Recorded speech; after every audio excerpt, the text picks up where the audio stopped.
Hello, fellow Gwent players. We got a patch, and we're gonna review the patch. No need to really be saying more. All right, so this is the website.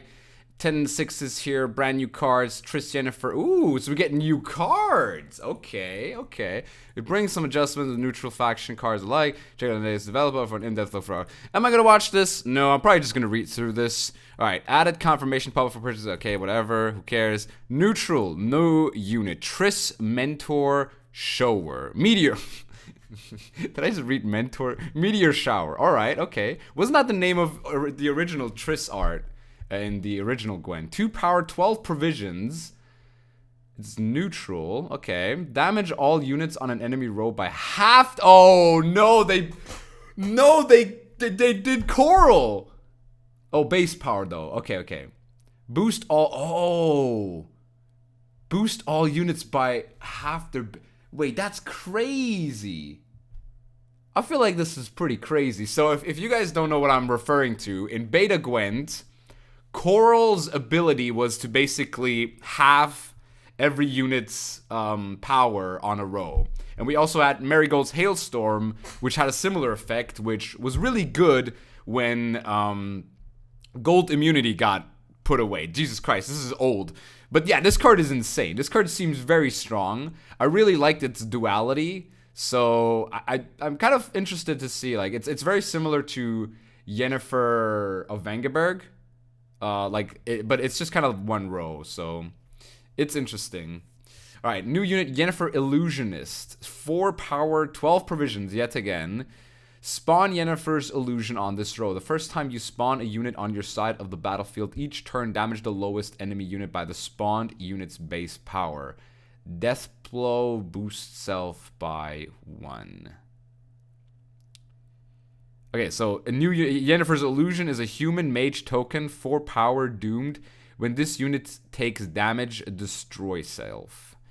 Okay, so this one's not as good as Triss, I would say. I mean, this one's pretty hard to evaluate if it's just text. So I might actually have to look at, like, the picture. Did I have the pictures here? There it is. All right, so we have Yennefer's the first time you spawn a unit is okay. And then this is the illusion. When this unit takes damage, destroy self. So each time you spawn, the first time you spawn a unit on your side, the lowest power anybody spawn unit's base power. I don't understand how this works. I mean, is this kind of crazy? This seems kind of crazy with Congregation, right? I feel like this could be a pretty nutty card in Congregation. It doesn't seem very competitive, though. I must admit, it does not seem very competitive. All right, what else we have? Erendite, 10 provisions. God bless the developers of this game. All right, Enraged Ifrit, power change from 4 to 5, damage change from deployed. Oh, whoa, that's crazy. Enraged Ifrit is now a 5 deal 5. That's actually really strong. At 10 provisions, I'm not sure we'll see like competitive play, but they're making really good neutrals here, so I don't think they've learned from their mistakes so far. All right, Francis Bedlam. I wanted to make a meme cards around this. I just couldn't find the deck to do so, and now he's 6 power. He will be still complete garbage. All right, Ornate Sensor now 9 provisions. That's pretty good, actually. All right. Butterflies change from 5 power to 4. Alright, this is a new ability. Shuffle a card from your hand to your deck, then draw a unit of your choice and boost it by 3. Okay. That's very strong. This actually makes sense with Skags now. This makes a lot of sense with Skags, actually. This makes oh, Skags could be a thing now. This could be a thing, actually. I'm not gonna lie. Alright, we got monsters changes. Oberon King is now 6 power. Okay, that's a pretty big buff. Gales. Oh, wow. Play Wild Hunt card. So Gales now is able to, instead of just play a Wild Hunt special, he's also able to play a Wild Hunt card if you have Devotion. That's a pretty good... Wait, that's insane. You can basically tutor any Wild Hunt card. If you're that's a big payoff. That's a good devotion payoff. I like that. That's pretty cool. Because usually you want to play it with devotion because of Oberon as well. So those are two pretty significant buffs to this archetype for sure. Because Gale's a lot of times actually bricks in that deck, believe it or not. And just being able to find just a random like Eredin that you didn't draw or like a Mamuna that you didn't draw, it could definitely do some damage. Herald now is also 6, so they're changing the evolving cards, making them 6 power. Sigvald, 1 provision change. I'm not sure that's gonna make a big difference. Rax is now 7 power. Okay, Northern Realms we're at now. Alright, alright. Traveling Priestess. Oh, they changed it fully.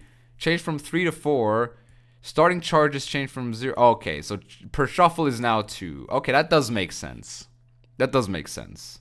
I think they should have had this from the start, from last patch. Yeah, basically. Okay, so Symbiosis.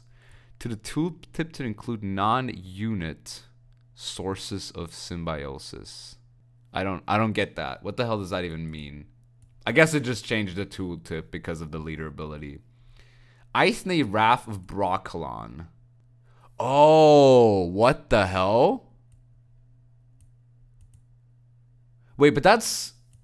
I don't know. I don't know if I like this. Wait, I just saw something back down there. That's kind of crazy. I'm not sure how good this is. Immune is pretty insane. But the fact that it was able to spawn like 3 units in 1 turn was really helpful for cards like Gezras. But Symbiosis 3 on an immune card is pretty freaking nuts. I must admit. That is pretty crazy. Alright. Phrygianette. Power changed from 6 to 5. Ability change. Zeal Order ranged.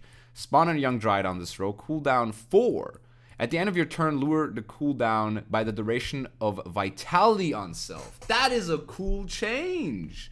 Yo, I like that. That's pretty cool. It's like, you know, it's like the Nekarat for... No, it's not. It's Katakan, right? It's Katakan for monsters, right? That's pretty cool.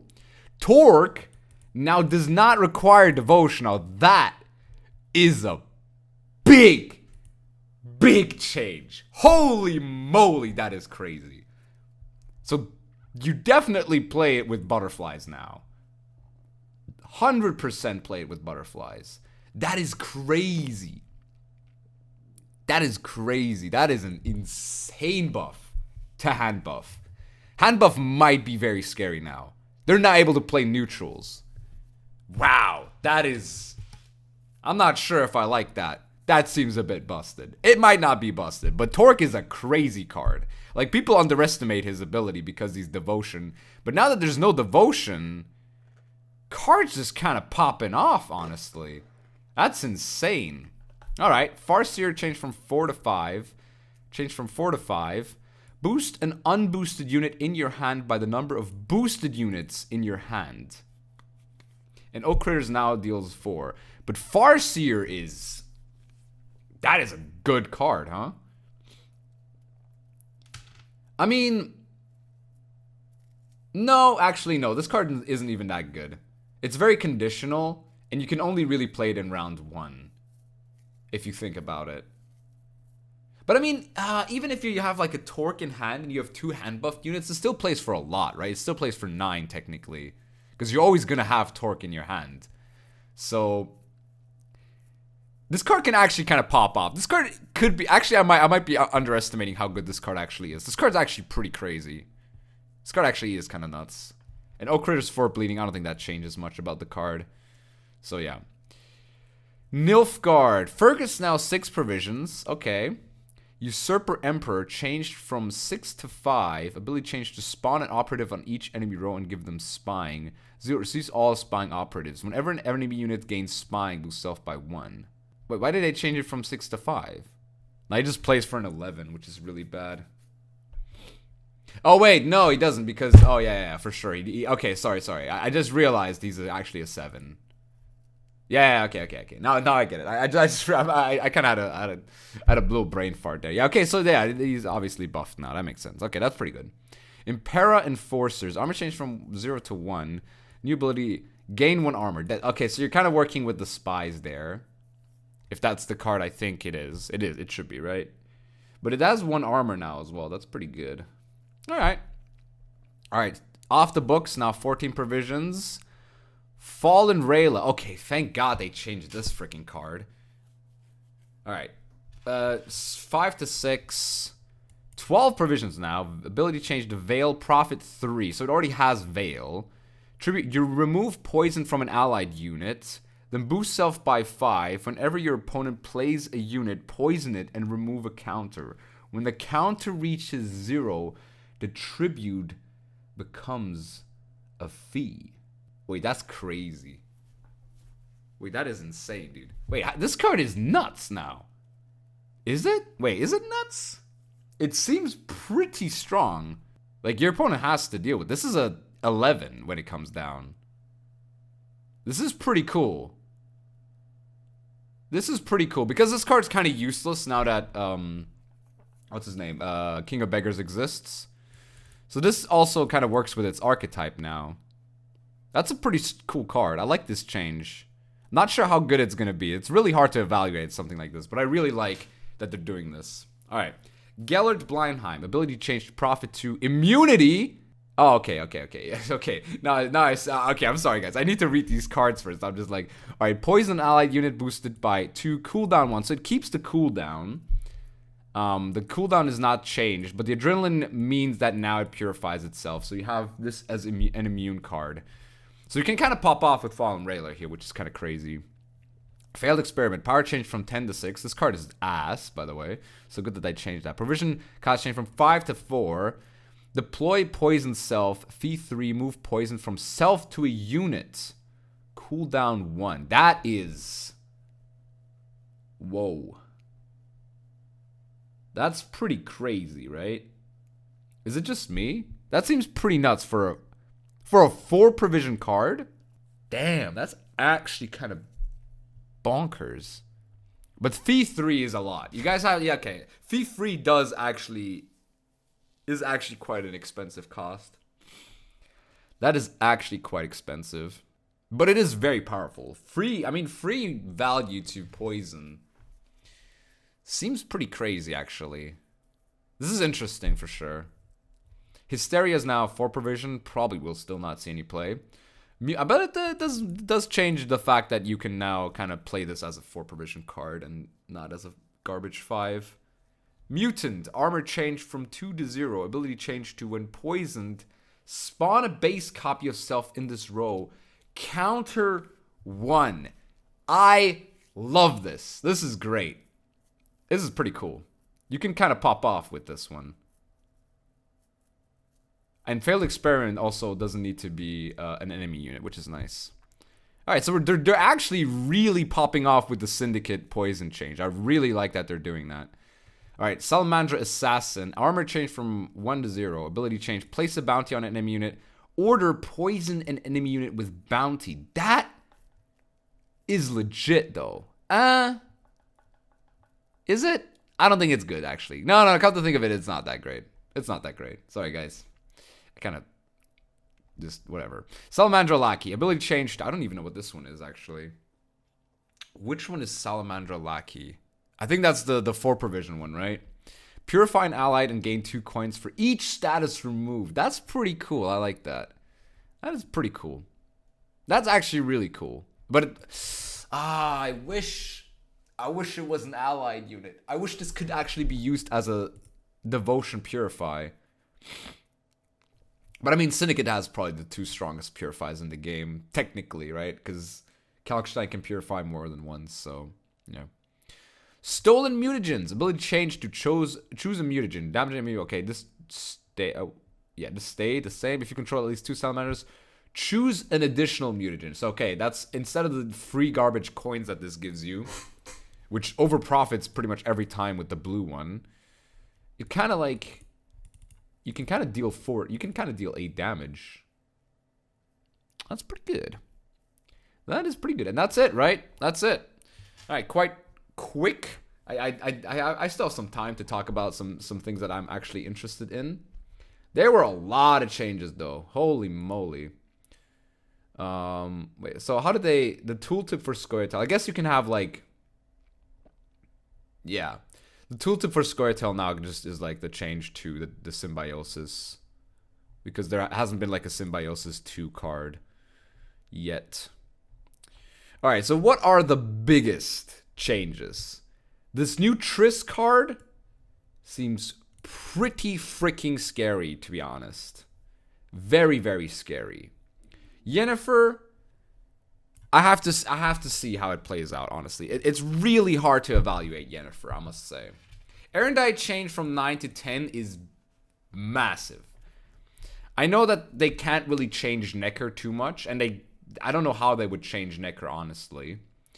So I think that Erendite being at 10, though, does make the game plan a lot different. I mean, not much different. The plan is still to Smorg, but they don't have this stupid card that they just keep buffing up, right?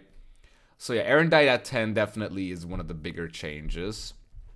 I'm not sure how big Ifrit is as a change. It is a really strong card now. It's kind of like a Horson Jr. almost, without the extra ability. So that's going to be interesting. Triss Butterflies is a nice change, but only because of this one, because Torque. Torque is... They should have made him 9 per bit. This is too cheap, I think. I'm not sure how good this will be, especially with this Farseer change, which will allow you to just go leader turn 1 or round 1 to just like have a big ass Farseer. I think they should have changed this to 9 provisions, by the way. I think Torque being at 8 with this ability seems a bit too strong, but who knows? Maybe hand buff is still just complete ass. But with this new freaking Triss card, you just have your package. You have the Skags, Triss, Torque. You always have Torque in hand. You just literally need either Skags or Triss. And Triss, you can get some other stuff as well. Oh my god, this is so good. Wild Hunt changes aren't going to make that much of a difference.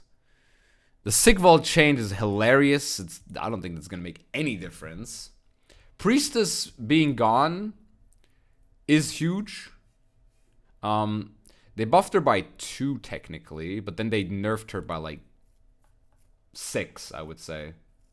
So it's a 4-point nerf, right?